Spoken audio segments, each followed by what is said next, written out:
Go ahead and call this meeting in order. First item is roll call. Alderman Johnson. Here. Alderman West. Here. Alderman Headley. Here.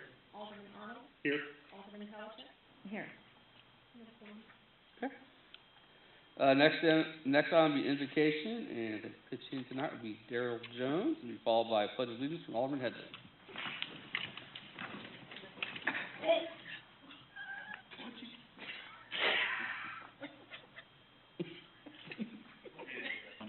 It's my thing. Sorry. Let's pray. God, we give you thanks for another day. God, for beautiful, beautiful weather for the fall season. And God, I do give you thanks for these servants that sit before us, that have been elected and have chosen to participate in this area of leadership in our community. God, I thank you for their families, the sacrifices their families make for them to be here at these meetings and to transact the business that they do through phone and through email and text and all the things that they're a part of and they participate in. So God, I pray that your blessings on them tonight, on the decisions that they will transact tonight, on our city employees. We're so thankful for them, and in light of the incredible dysfunctional chaos in our country today, it just makes me even more thankful that I live in this little community of Green Valley. And I thank you for our leaders that make it possible. In Jesus' name, amen. I pledge allegiance to the flag of the United States of America and to the republic for which it stands, one nation, under God, indivisible, with liberty and justice for all.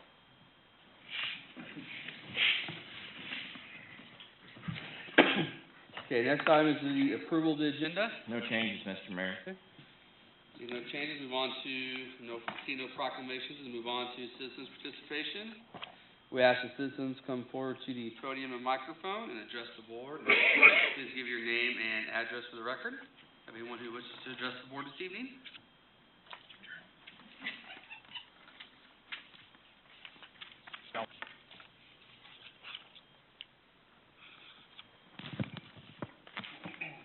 My name is Jan Grill, 1035 Ephraim Road. A long time ago, 6 weeks maybe, I came and asked about garbage trucks coming 3 days a week. I wondered if we learned anything about that.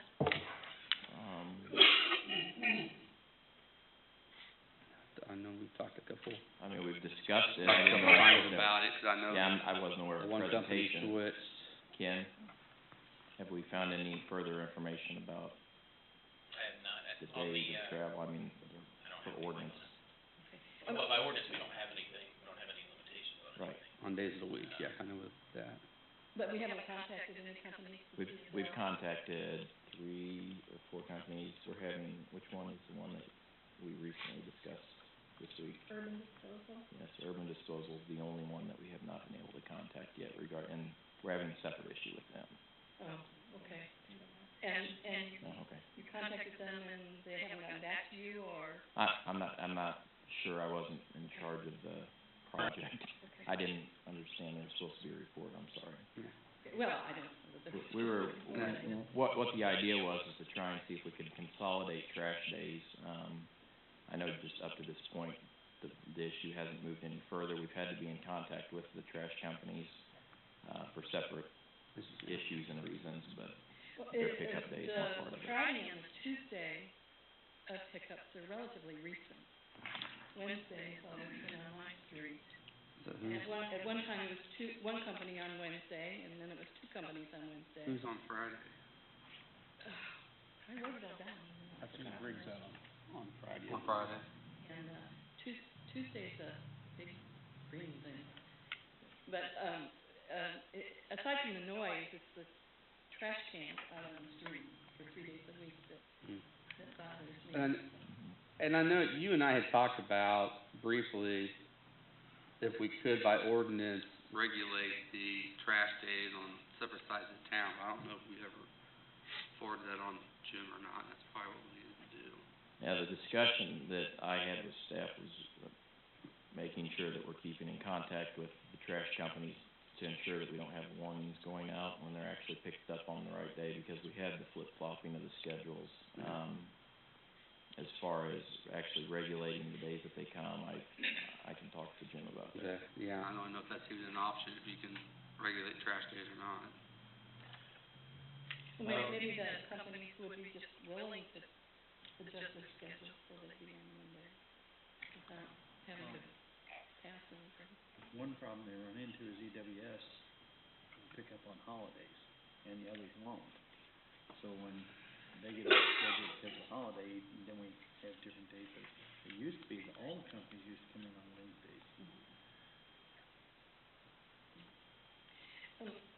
I have one more little bitty thing. It may surprise you, knowing me as you do, but it really it upsets me when I sort of break the law. And when you go into the parking lot to go to the post office, there is a sign to your right that says one way. And I asked in the post office, how do I get out of the parking lot if going in is one way? And is that your sign, the city sign? And she rolled her eyes at me, as if to say, lots of people have asked this question, and told me it was the city's sign. Is it the city sign? And if so, could we have one that says it's okay to cross here? Is it referencing our parking lot? Yeah, well, Like, the new, is it referencing that parking lot? Well, that one is supposed to be one way around that, I'll have to go look at that. there's no way to get out if you can't, because there's just one way in. To the Let's go whole look at area. it. I bet it's referring to our parking lot and not the park. Because our parking lot, you can loop around. It was there before. That sidewalk is, that sign's been there forever. It was an alley and it said one way, but. It was an alley? Oh, it was. Is it the alley that goes behind the bank? Is that the one? No, it's one that goes between the post office and our parking lot. Okay. It's always been there, and, Oh, so it's, Behind that big you drive down the alley and start float trail. yeah. Well, It is So ridiculous. check it out and see. It may just need to be pulled. It is I'll ridiculous. steal it on the way home. the post office lady will love me when that. Take Anyway, a Sawzall if you can and just, no. I thought maybe you were gonna arrest me trying to get out. Take that one I can't get out. And the library one down on. Yeah, they still haven't taken the library one down. Anyway, that was my second thing, so thank you. All right, thank you. Yes. All right, anyone else wish to address the board? All right, seeing none, move on to the consent agenda. Mayor, I move we accept the consent agenda. I vote from Alderman West to approve the consent agenda. Do I have a second? Second. Second, Alderman Headley. Any discussion? Seeing none, all in favor, please say aye. Aye. All opposed, same sign. Okay. Seeing no previous business, move on to new business. First item is Ward 3 Alderman appointments. And I've kind of shared with everyone my thoughts and individuals here tonight, if anyone wants to ask any questions, but I would, like to make the recommendation that the board appoint, Jeff Coleman to, fill out the remainder of the Ward 3 Alderman term. So, and the reason I feel that way is because he's really involved in the community. I mean, he knows how boards like this work, and he's been on the school board. He was president of the chamber for a while. He's president of the EDC, so he's familiar with the city. He knows kind of what we're doing, so it's not gonna be somebody stepping in totally blind to what we're doing, so. I don't know if anyone has any questions for him or not. I know. I actually had a question for you. Okay. When the Economic Development Committee was formed, I was selected as the liaison for the board on that committee. And if Jeff is gonna be on the board, he was actually the liaison for the chamber on the Economic Development Committee. So my question is that an issue? Because now he's not representing the chamber on the Economic Development Committee, and he's not gonna be representing the board unless I'm no longer gonna be the liaison. Rob, can you speak to that since you're? So you You might have the, Up there, can I? yeah, wherever. Okay, because of the new written bylaws, that committee structure has changed to the fact of, Jeff can serve as an independent business owner, and you can remain as one of the, representatives of the city, Yolanda. So with our new bylaws, it's fine, because the mayor, yourself, and Ryan all sit on, and Kalila, all sit on the board because of the donation that the city makes, you're given that. And he sits on as a business owner in town then. Yeah, he sits on as a business owner now, and then in April, when we have our annual meeting, and our voting of board members, and that's when we'll restructure the board at that time, if the board so chooses. There won't be anything on our side that, there won't be any, problems on our side, because it's structured as he is just Jeff Coleman with a, what's your name? Gateway Financial, not Jeff Coleman, chamber rep, because James is the chamber representative now on the board, vice versa. Okay. As long as you still want to be on. Is that you trying to get off? I'm not that bad, am I? I do have another question for Jeff, actually. May I question Jeff? Yeah, would go. And that basically is, do you understand, I know you're on the board of the school, and I'm sure there's time commitments with that. There's a huge time commitment on the part of the board, particularly for the next 2 or 3 months. We're going through the budget cycle, we have various projects going on, so there is gonna be a significant time commitment from board members attending the board meetings. We already have 4 meetings scheduled for the month of October. 2 are workshops, are budget workshops, and then there are 2 that are actual board member, or meetings. So my question to you is, what type of time commitment can you allot to the position on the board? Yeah, being part of the school board, being the president of the chamber at the time, I think being the president of the chamber took more time than anything back then. But yeah, there was no issues, time commitment for this board moving forward. The school board is not, this time between now and the end of the year is not a big time commitment for the school board.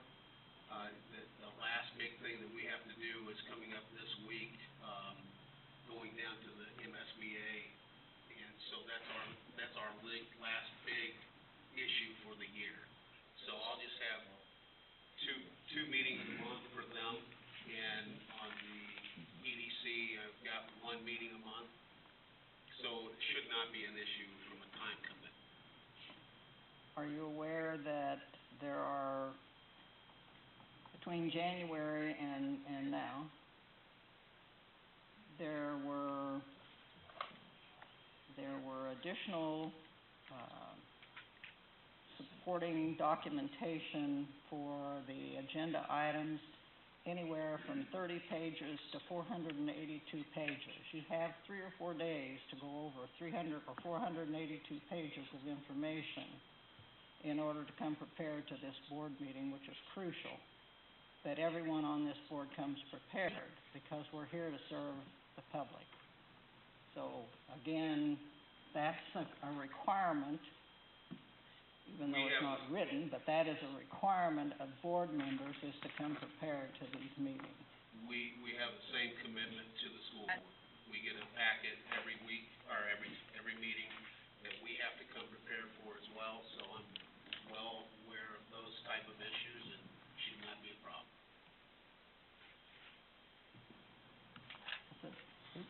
Anyone else have any questions? Just the first question I had, from a time commitment standpoint. I know you're kind of spread thin already, or you're busy, but. It's really not as busy as what you might think, but I appreciate your comments, and I'm fully prepared to do what I need to do. You're going to be sitting right here, so I'll keep an eye on you. You need a motion? Yeah, if no one has any further questions, I'll entertain a motion then to appoint, Jeff Coleman for the Ward 3 vacancy till the April election. So moved. Got a motion from Alderman Headley, do I have a second? Second, Alderman Arnold, any discussion? Seeing none, all in favor, please say aye. Aye. All opposed, same sign. And roll call that, just be safe. Yes. Okay. Hudson, Yes. West, Yes. Headley, Yes. Arnold, Yes. Palacheck, Yes. unanimous, sir. All right. Are you ready for me?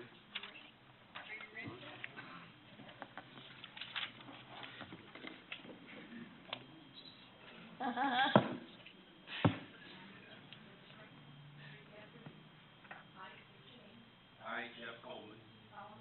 Do solemnly swear. That I possess the qualifications. Prescribed by law. For the office of Alderman, Ward 3. I support the constitutions of the United States. And the state of Missouri. The provisions of state statutes. Affecting fourth-class cities. And the ordinances of the city of Green Valley, Missouri. And I shall faithfully conduct myself in office.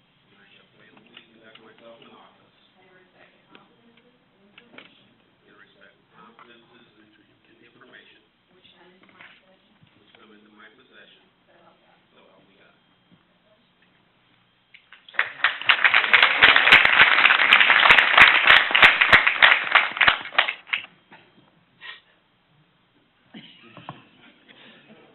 Joe? There's an agenda there for you, so. All right, no more new business, move on to presentation. We have a presentation from Economic Development Corporation, site analysis visit review. Good evening.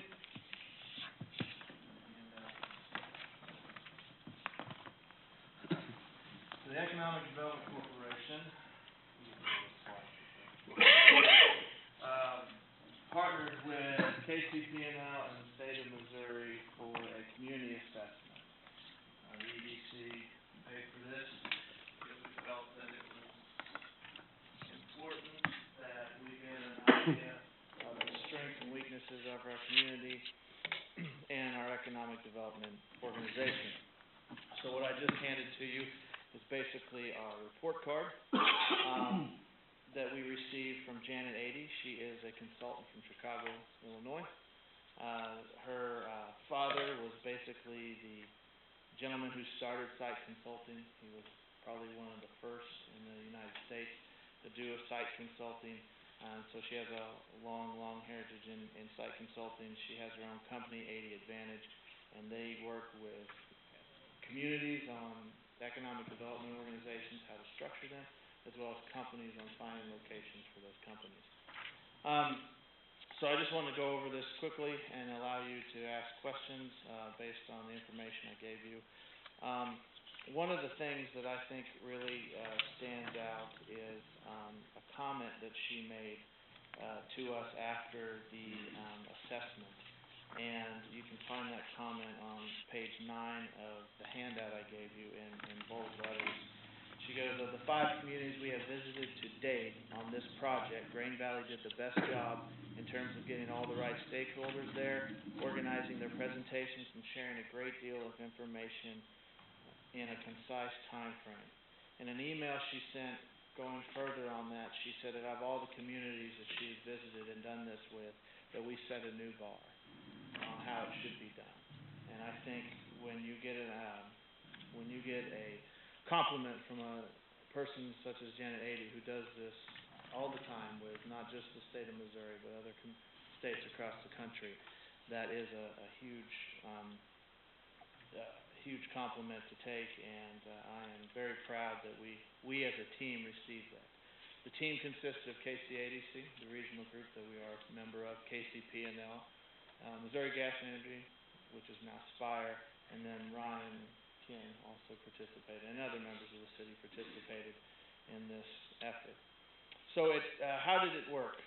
We started the process as we would any other site visit or cite a request for proposal as she was a company.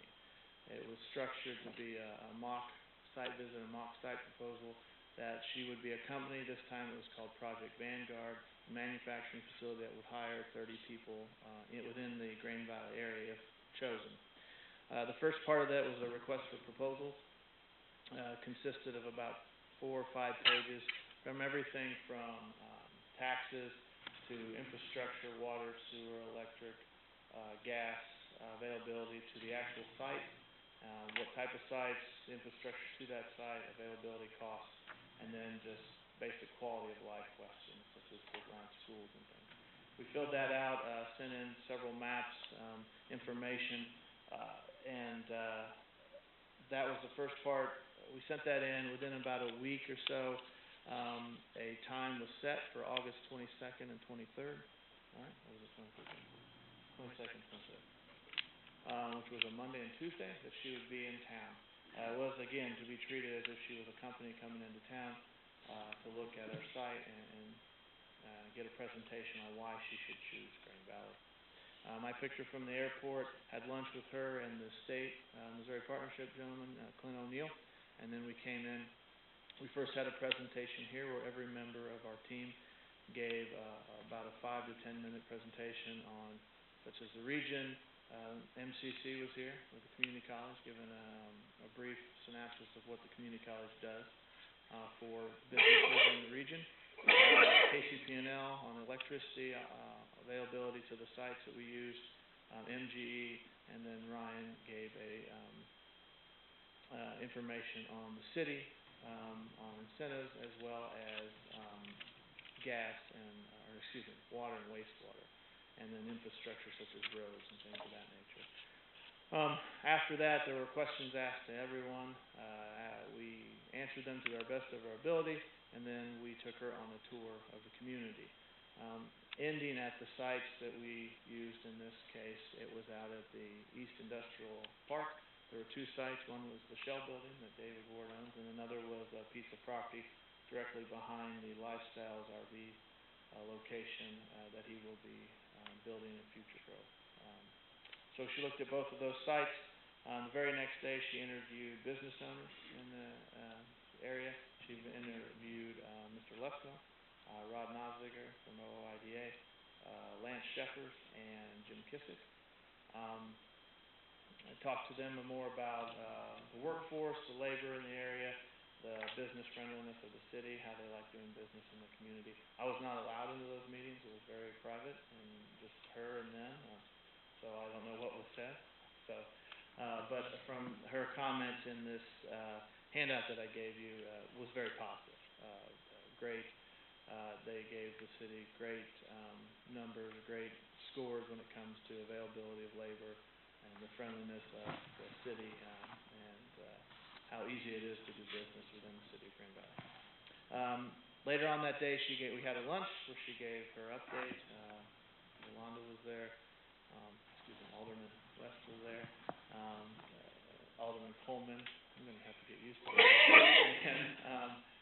And the other members of our board was there, along with Dr. Moss from the school district and Ryan.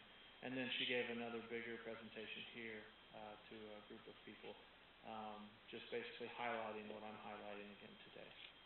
So let's just cut down to what she had to say. On page 3, you'll see a bracket. It's listed Green Valley's perceived strengths, Green Valley's perceived weaknesses. So after 2 days with me, which can be pressing to anyone, just ask my wife, she got to this. Perceived strength and operating costs. The tax climate in Missouri is very favorable. Missouri is actually the 3rd best tax climate in the nation. The only reason why it's 3rd is because of North and South Dakota and their lack of taxes there. We actually allow businesses to choose how they are taxed in this state. So competitive costs for utilities, and then the incentives that we offer. Not just with the community, but more of the state incentives. The perceived weaknesses, occupancy costs, and labor costs. The question on labor costs is she really couldn't hammer down exactly what the cost of labor was. for her type of business, manufacturing, because she didn't get to interview any true manufacturing companies while she was here. Operating conditions, obviously the Regional Economic Development Alliance, it's one of the strongest in the nation. Our community college, our training systems, our access to the interstate, large and growing workforce, several good-sized companies, most of all were growing. Location and proximity to Kansas City, our water capacity, the excess water capacity we have here, and a pro-business city leadership. And these are all answers she got from the businesses that she interviewed and some research that she did in the presentation we gave. Again, weaknesses, labor availability, question mark again, because she didn't get to interview any manufacturing facilities. Veterans Employment Program, which we do have through the KC-ADC region. Diversity, vibrancy of private sector employers, engagement of private sector employers with the ED efforts. That last one I will touch on a little bit. After our talks, our presentations, everything, Jan and I were able to talk a little bit, and her comment on this is she'd like to see more of the private sector employees involved in the economic development organization. She says that she's been to several communities where it's all public. They're just, it's the mayor, the city administrator, it's board members, it's just reporting to the city council. She feels that a public-private partnership economic development organization that has private business owners are more in touch than what businesses are needing and wanting. And so I did convey to her that our organization is public-private, that we do have several business owners consisting of David Ward, Lance Shepard, Jim Kissick, who has Kelly Smith represent him, and then Alan Lefko and Jeff Smith. And so we have several business owners on our board. And she liked hearing that, but she just really would like to have, I think, more of a connection between my organization and the private businesses in Green Valley and within our region of anybody who does business in Green Valley. So finally, quality of life. We all know this first one, quality of the K-12 schools, including post-secondary preparation. She marveled at our school system. She said it was a huge positive for us from all the information she could gain on the internet and from local business leaders she interviewed, and then through our presentations, in which Dr. Welly gave a great presentation for her. She marveled at it. She was amazed on how well we do in our school system. And she said, keep up the good work. Availability and diversity of housing. We have several housings from lower income to the much more expensive housing. She liked seeing that. Demographics. She loved our demographics. She said our median age was young. Growth and educational attainment was very high for a rural community. We're not really rural, but a smaller metropolitan area. Access to health care. Obviously, she's going off how close we are to St. Mary's and others in the Blue Springs and Independence area, as well as Lee Summit. And then access to retail and shopping, again, is because of the closeness we are to Adamsbury Parkway and the availability of shopping in that area, which we will be working on changing and making its availability here in Green Valley, obviously. And a negative, or actually just a perceived weakness, was diversity. Through the demographic study she did, we're not a very diverse community, so she said she could take it for what it is, weakness or not. Some companies look at that when they want to come to an area. They look at the diversity of a demographic of a community, and she said there's nothing really we could do about that, but just could be a perceived weakness if a certain company was to come. And look, some other things I want to touch on real quickly, and then I'll be quiet and let you answer or ask questions. One of the big things I think that also came out of this, and I think it's a good thing to talk about and at least begin working towards. But she said with our website presence and messaging, and it starts on page 4 and works back. So obviously, we all know that the Economic Development Organization currently has no website of our own.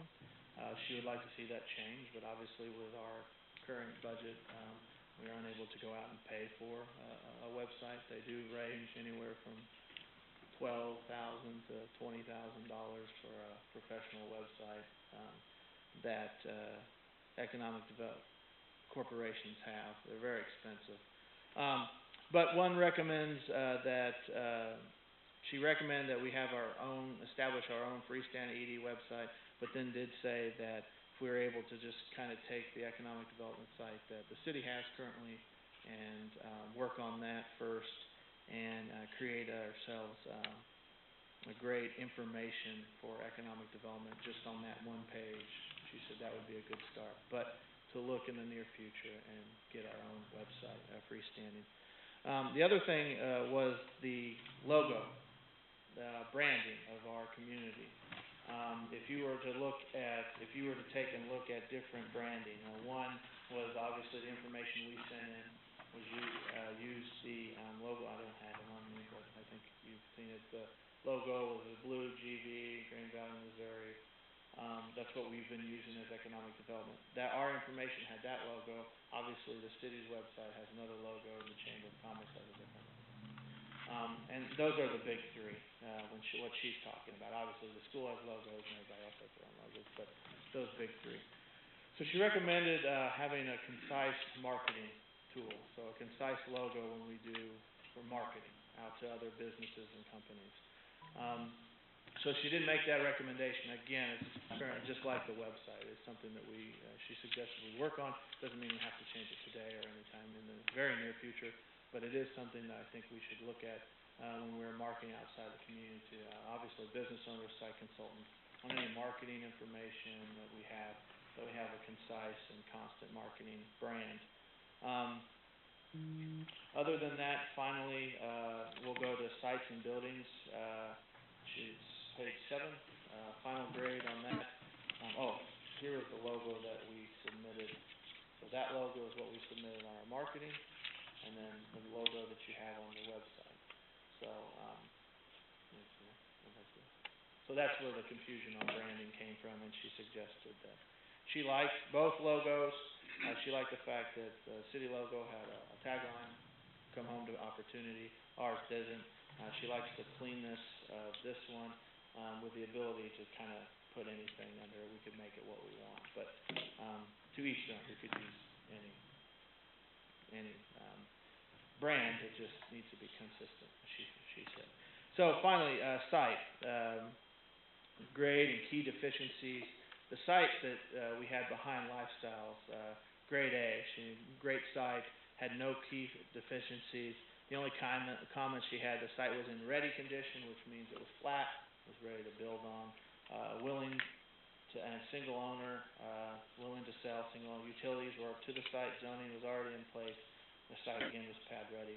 And then the spec building that we have located in East Industrial, again, grade A, no deficiencies. The building was in ready condition, willing, single owner, utilities to site, zoning in place. Pricing may have been a little high, but we would have tested to see if the owner was willing to negotiate before eliminating the site.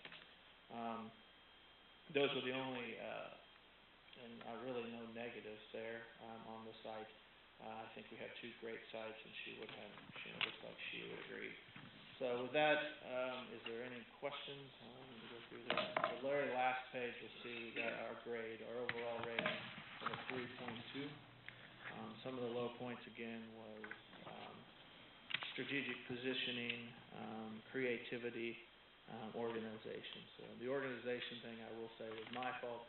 A lot of information to be emailed. The email only allows us to send so much over it, so I had to send several emails.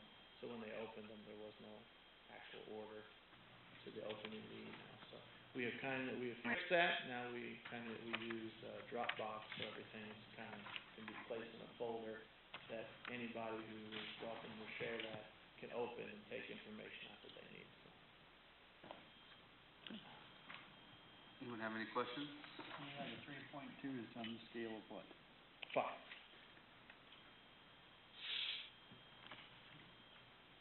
The big part of its completeness, that's 50% of the weighting on the grade, and we got a 4 out of 5 on that. Is this, I'm first time on the board here, well, second year. Is this done yearly? It can be. It is $2,000. So for payment, and then that's our portion, the state pays, and then KCP&L also pays. It can be a yearly assessment, it just costs $2,000 a year. My suggestion would be for us to revisit this maybe in 4 or 5 years and see where we're standing at that point. Obviously, the list of things she gave us to complete, to better ourselves, that will take a long period of time, especially with the cost of a website, the cost of marketing materials and things of that nature. So we'll have to work on that and getting to that point.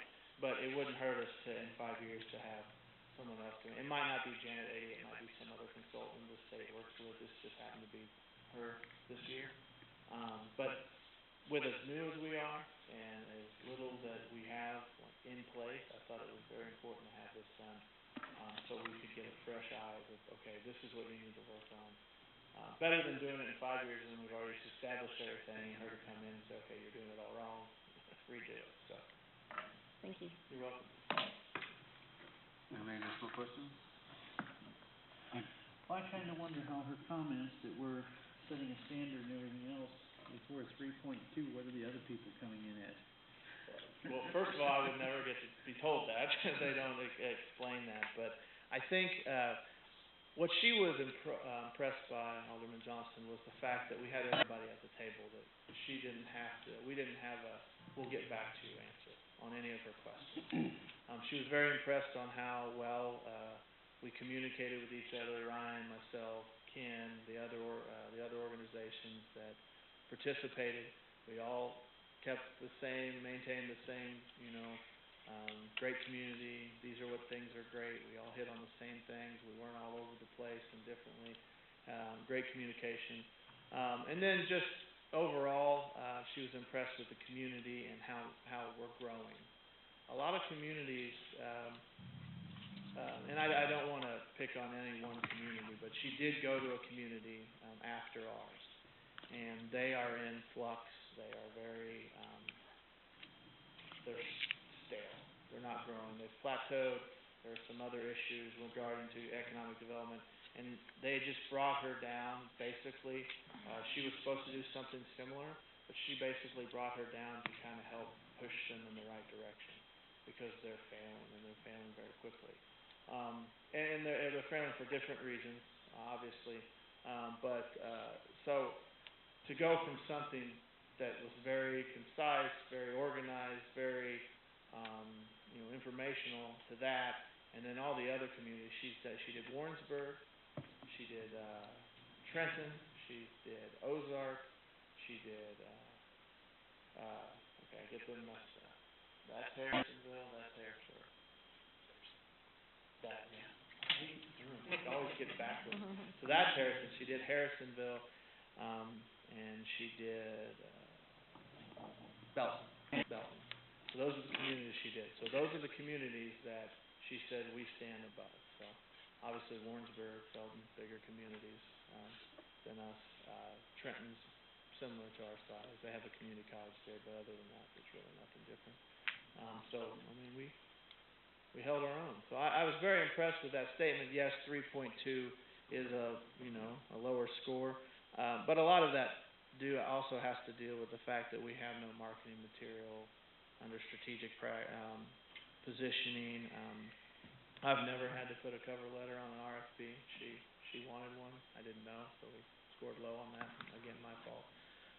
And then organization, again, as I said, the whole email issue.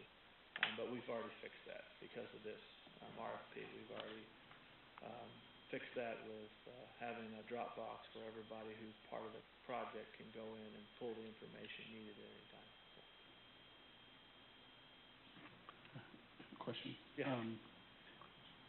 In light of going through this exercise, just generalities, and I know you're getting everything up to speed now, and generalities, how many times a month, a quarter, do you typically have this exercise occur, or will you, do you anticipate, let me rephrase it, how often do you go through this now, and do you, is this a good enough foundation to keep improving on, to move forward? Yes. So we received this 2 weeks ago, maybe. final, I think. We had it at our board meeting, which was on the 14th, I think. So we had just received that, I think, prior to the week. So we've only had this for about 3 weeks after getting the actual done. So, but this is a living document, in my opinion. So it's something that we use to make our organization better. It's not going to go on the shelf and collect dust, in my opinion. So this is something we'll continually go back to. Obviously, we want to make the 1s 5s, and we want to build on this. So in 5 years, if we do it again, that we get a perfect score. So this is something that definitely I will go back to. My board's already talked and have seen this. They have a copy. But I'm sure that the board members and I will work on making sure that we improve on this, but not only improve on our scores here, but use this to make sure that we're doing everything we need to help Grand Valley grow. And I guess maybe a follow-up to that question or add-on, when a company calls, how much time do you typically get, or with the information here, do you have a means of engaging all the parties involved? Oh, yeah. In short notice, and then hopefully they're kind of doing the same thing with pulling their information? Sure. So it varies. I'll be completely honest. Sometimes you get a phone call from a company and you have days to respond. Sometimes you get a call and you have weeks to respond. It normally doesn't go over a couple weeks. I'll be honest with you, because they're trying to make their cuts as fast as possible to get down to a number that they can go and visit, and they want to do that at a pretty usually fast pace. The organizations that I work with mostly would be obviously the state. So, and how the process works, I guess I should talk about that a little bit to help. So usually how the process works is, so the state will get a call from the site selector, say out of Los Angeles, okay, and they'll say, hey, we've got a company, usually don't know the name of it, we've got a company looking at the Midwest, they want to bring 100 new jobs, it's manufacturing, and we're looking at Missouri, Iowa, Nebraska, Kansas, okay? And so with that being said, then the state sends that information out to every region or organization that has no region, such as mine. We have a region, but if we didn't, I would get it directly from the state. Ours goes to KCADC, and KCADC disseminates that out to the rest of their members. Now, sometimes they go directly to KCADC because of the region and how well known that organization is. They have a great relationship with site consultants across the U.S. and the world, and sometimes they'll call and say, hey, we like Kansas City, we've done projects there in the past, maybe a Sprint or someone else, we've worked with you before, we like the area, we want you to submit. So then people like Tim Cowden, Chris Gutierrez, and those members of that organization will send that information out to all their members and say, both on the Kansas and Missouri side, and say we have a project. They range, the project names sometimes are silly and crazy. We've had Project Turtle, we've had Project Toto, we've had Project, they never have a good name of them. So we get that, and then that's when we start getting involved. Usually the state and the region have their own information and probably already have it ready to go. On our part, we usually would be reaching out to KCP&L, the gas companies. If I get that call, and Ryan gets these emails as well, we both receive the emails from KCADC. But then we would work together, okay? And we've done this numerous times since I started. I will do A, B, and E, you take care of the rest, and vice versa. And then usually we collaborate within the several days we have and get it all into one deal. We submit it. It goes to the Kansas City region. They put it in a file. They get it all sent. They either send it to the state, who sends it off to the consultant, or they send it to the consultant. So most of the people we work with already have been doing economic development.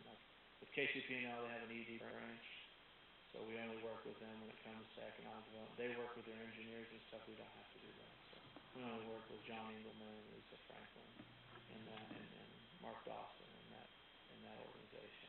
MG's same thing. They have an economic development person that I currently directly work with. So I don't have to call the engineers and all those people, I just have to talk to the people who know what I'm talking about. Appreciate it. Anything else? All right. All right, Good, thank you. thank you very much, appreciate your time.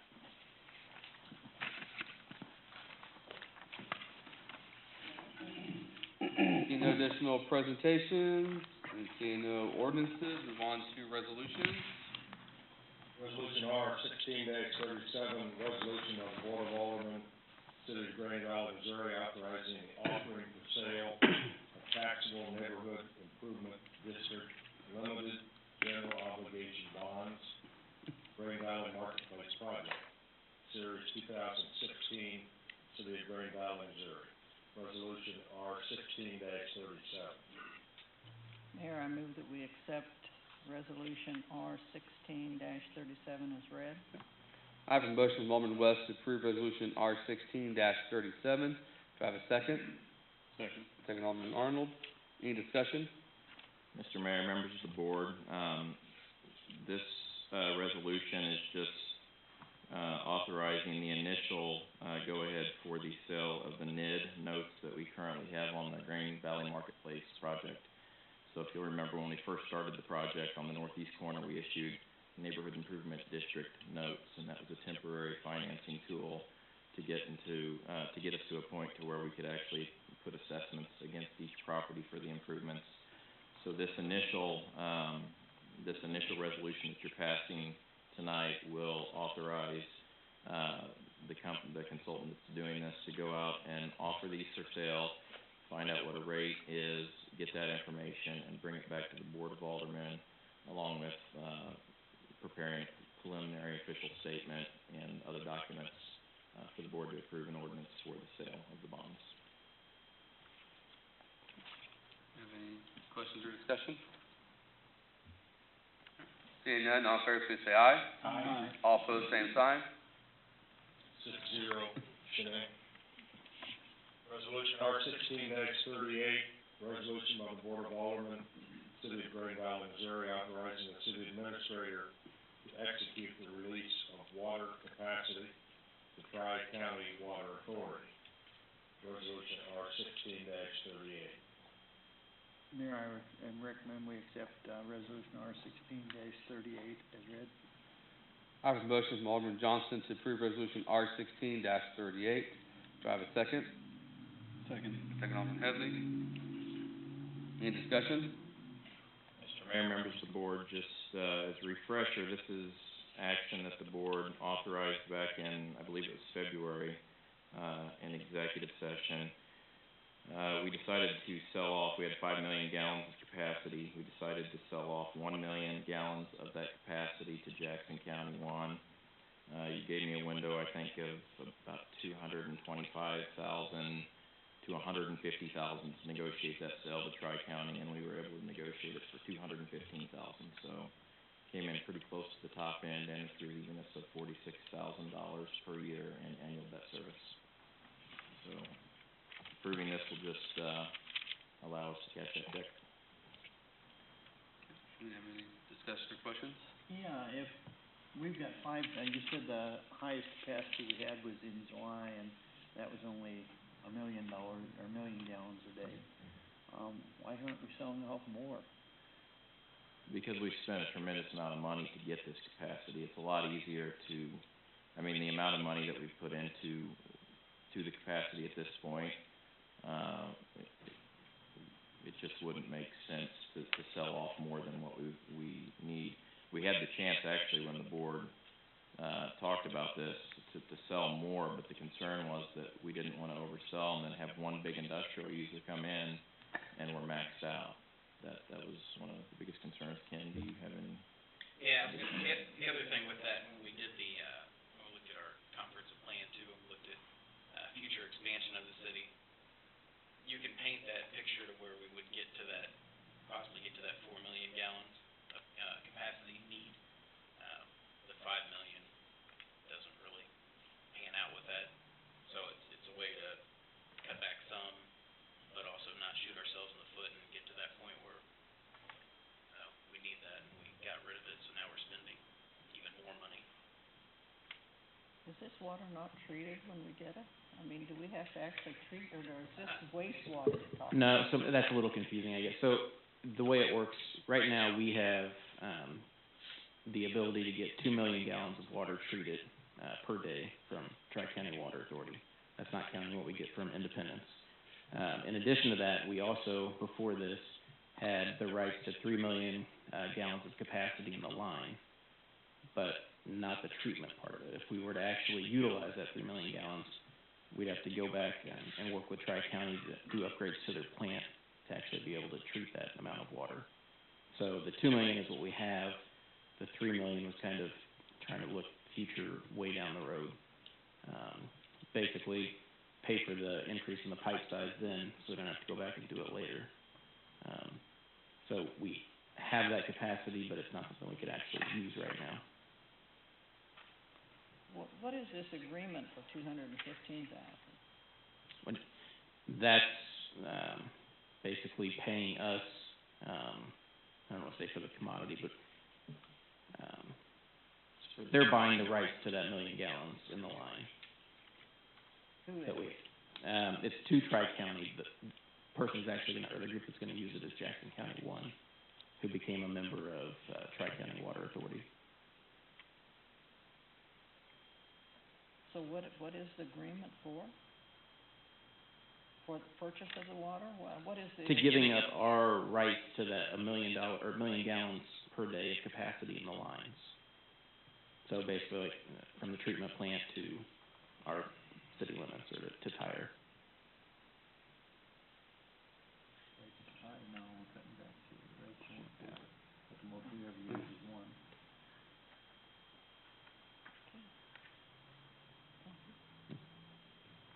This is a question? Will the, $46,000 in annual debt service savings, assuming we're, you know, the current pricing model has that built in, will we be using that to pay the existing debt off faster, or will that be recalculated shortly into the next rate study? It's actually being recalculated in the rate study right now. So we're currently doing a rate study, to see which direction, you know, see what we can do with our water rates. And this is part of that calculation. So the debt service, you know, the schedule is what it is. So if we won't prepay on the debt. We will, reduce our rates to make up the 46,000 essentially. Now, are we on our second year or third year of that rate increase that we talked about? This is the fourth year. The rate increase started in 2012. We had a 2012 increase, which triggered a 3-year rate increase, so 12, 13, and 14. Or was it 13, 14, 15? 15 was the last year. 15 was the last year, so it was 13, 14, 15. And then this was the year that, yes, we looked at rates again. Time flies. Anything else? Seeing none, all in favor, please say aye. Aye. All opposed, same sign. 6-0. Resolution R 16-39 is a resolution by the Board of Aldermen, City of Green Valley, Missouri, authorizing the city administrator to enter into a supplemental agreement, number 7, with Bartlett and West, Inc., for consulting engineering services for the Dillingham Road, pedestrian, trail, and bridge project. Resolution R 16-39. Mayor, I move that we accept resolution R 1639 as read. I have a motion, Alderman Palacheck, to approve resolution R 16-39. Do I have a second? Second. Second, Alderman Headley. Any discussion? Mr. Mayor, members of the board, this is simply a supplemental agreement to the master agreement that we have with Bartlett and West to design a bridge and pedestrian project up on Dillingham. Let Shannon field any questions that you may have about that.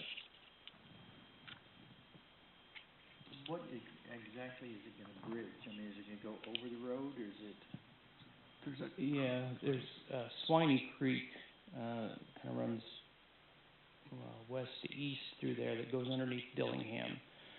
So right now, Dillingham, there's a box culvert underneath to get vehicular traffic across. So this would be a standalone, separate pedestrian bridge that would get walkers, joggers, et cetera, over Swining Creek, running parallel with Dillingham Road. Yeah, but is it actually across Duncan? Is the safety across Duncan? Yeah, part of this project basically includes it's a 930 linear feet of trail. So from the southernmost end, this would extend from Duncan Road, on the south side of Duncan Road, which is where a sidewalk currently just dead ends, just right off of Woodbury, neighborhood. Would go over Duncan, so you would have some, on-street crosswalk and some signaling devices for pedestrians. And then a 10-foot wide asphalt trail would continue north, running parallel with Dillingham over Swining Creek, and then along the front of Prairie Branch Elementary up to Persimmon Drive, where there's existing sidewalk that currently just dead ends at Persimmon and Dillingham. Okay, so it's actually just sidewalk, it's not a bridge to, it's actually a bridge over the road? No, it'll be a crosswalk on Duncan. Okay, because the word bridge was throwing me. Yeah. Yeah, the only bridge would be what's getting people over Swining Creek. Okay. Anyone have any questions, discussion? How soon will this start once all the design work's done? Well, hopefully pretty quickly. In looking at the project overall, we're trying to identify what aspects of the project that we'll need to contract out, like obviously the fabrication of the bridge itself and getting it set in place. But what are some things that we can do in-house with our own staff, whether it's clearing and grubbing or laying base for the trail or things of that nature. So our hope is that it would occur pretty quickly. But again, we're probably looking at the rest of this fiscal year just with the design and engineering part of it, and hopefully we'll work towards the start of the actual project next year. Okay, anything else? All right, seeing none, all in favor, please say aye. Aye. All opposed, same sign. 6-0. Next up, city attorney's reports. Nothing to report, Your Honor, thank you. And next up is city administrator and staff reports. Start with Mr. Murphy.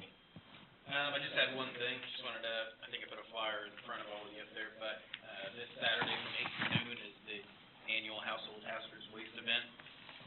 That's put on, Mark, but we partner with Jackson County, and it'll be at their facility, so we'll both have staff working. Looks like the weather's gonna be good, but it is a rain or shine event, so, it's something that's free to Green Valley residents, so all they have to do is show, if they have a driver's license that has that Green Valley address on it, they can get in, get rid of the paint and that kind of stuff that sits around the house. So last year, I think the goal was 200 cars, and we had 198 through there, so it's a good event again. Chief Stewart. Most of you are probably aware, animal control officer Ken Tuttles submitted his resignation recently. His last workday was last week on the 20th. Ken wants to pursue a private business opening tenants, animal grooming. We are trying as diligently as we can to find a replacement. There's not a large, labor pool with qualifications, so we have a handful of applicants. We actually have re-entered the, posting, the examiner for the next few weeks. I believe we have 3 people we're gonna interview, but in the interim, we'll make every effort to respond in some way using police, if it's necessary to, handle animal incidents. You may or may not get, claims from the citizenry, but, we are trying to fill that slot as soon as possible. I know today Captain Halajek, trapped a feral cat under a flight of steps, and that was our first catch of the week. So, anyway, if you get calls on that, we're not immune to the problem. We're doing the best we can, but just, that's, even if we get somebody that requires some training, so that's what we're doing. Is, Josh good enough by chance claim for this, or is he can? Yes, he's applied, he had gone to, Independence? Independence. I know he worked pretty closely with Ken. That's all, Mayor. Nothing Further. Alright. Next up, Board of Alderman reports and comments. Alderman Palchek. Nothing. Alderman Arnold. Had a couple things.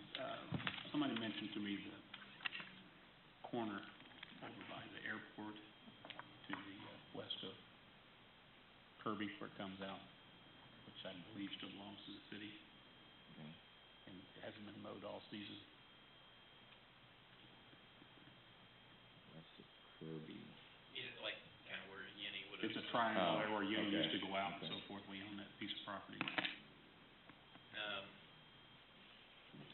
We own right away where Yenny was, the property I think's actually been purchased, but I can check It on has that. been. Yeah, we can check on that.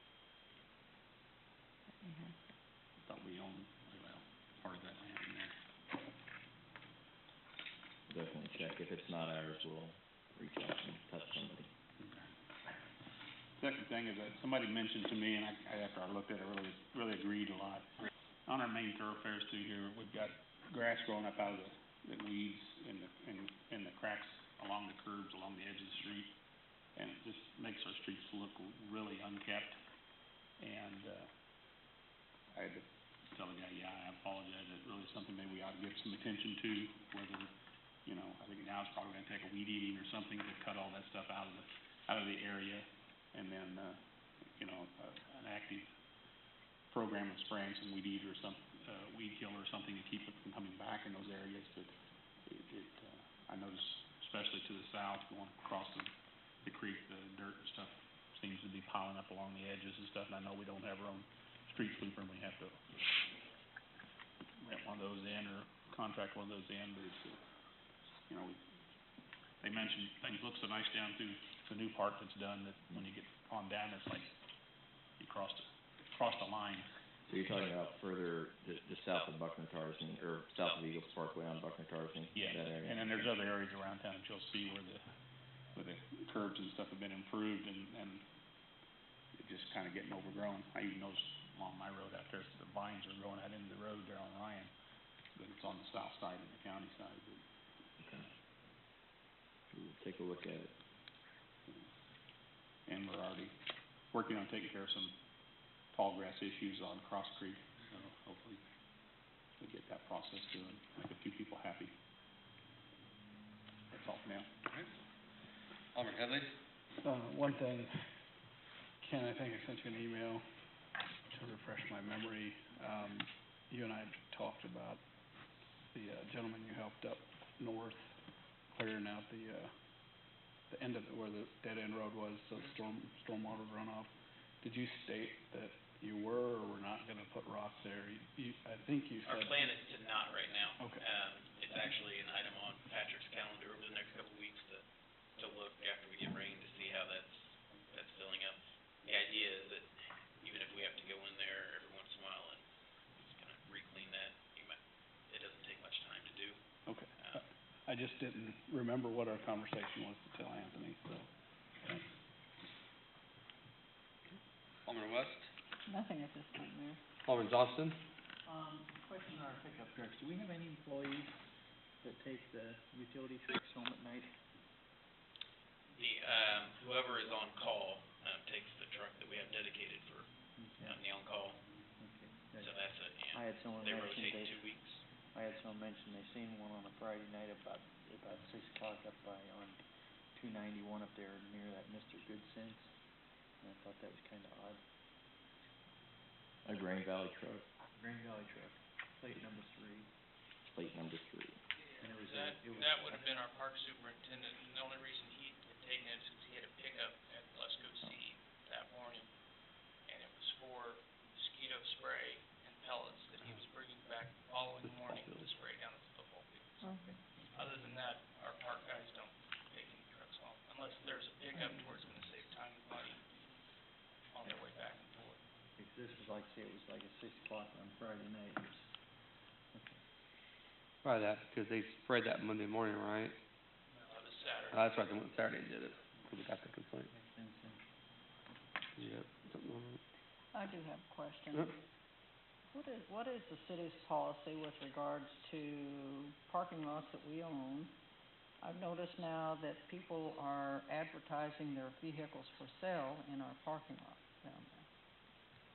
I mean, Yeah, I noticed that and kept an eye on it. I think it's somebody that's working there somewhere. Yeah, so I, Cause it's moving at night, right? yeah, I do know that, she has, actually, Sergeant Carr, I believe, has been the one, every day when she drives in, she made the comment that if she sees that, she makes sure and checks and makes sure that it is moving, that it just happens to be a car someone's using that they've written for sale on. It can't stay there over time, but I do know that the PD has been looking at that. But there's not much we can do if it's just somebody that drove it there for the day and they have for sale written on it. there was a truck there for several days in a row. Has that been a little while back? Mhm. Yeah. Yeah, that one. That was when we threatened to tow, I think, wasn't it? Or there was one. Yeah, it's the policies, they're not allowed to sit and just, can't park a vehicle there to sit, just for the purpose of sale. But if it's, somebody downtown using the parking lot for a legitimate reason, then. Do we have a time limit, just in general, Yeah, on it's cars city parking property, there? so if it's parked overnight, I believe that's what we came up with on the last time, chief. I think it's 24 hours. 24 hours, we can tow it. You get into issues of having to prove that, okay, I know that they didn't leave overnight and come back, we wouldn't be seeing each day, so. Sometimes we try to track down the person who's putting it there and give them some semblance of it, so. Private property, of course, is, we can deal with it, because they can do a little bit more digging.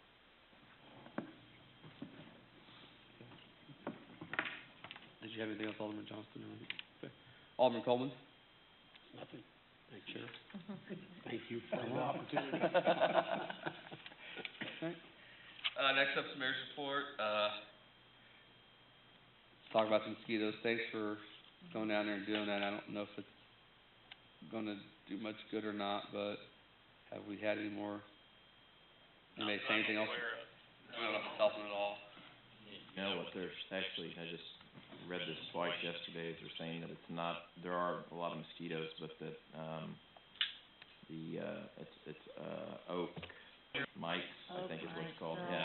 Horrible. Horrible this year, and that's what people are getting bit by on fields. Yeah, and just for we had some complaints about the football fields down there, about the kids were getting eaten up during football practice, but it's kinda surrounded by swamp, so I don't know.